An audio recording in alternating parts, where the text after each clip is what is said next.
Bu qushni ko'rganingizda bekinib oling, chunki Sapsan dunyodagi eng tez uchuvchi qush hisoblanadi. U sho'ng'ish paytida soatiga 390 km tezlikka erisha oladi.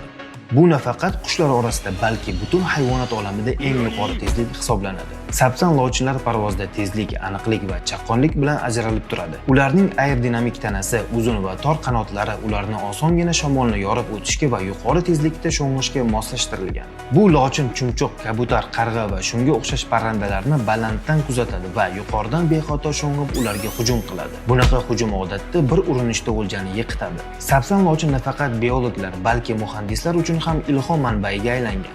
Masalan, amerikalik olimlar ushbu qushning parvoz mexanikasini chuqur o'rganib, undan F-22 Raptor kabi zamonaviy qiruvchi samolyotni loyihalashda foydalanishgan. Ularning burni, qanot shakli va havoni boshqarish tizimlari aynan lochinning aerodinamikasidan olingan.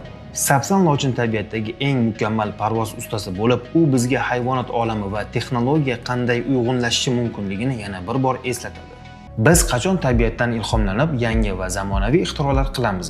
Izohlarda yozib qoldiring.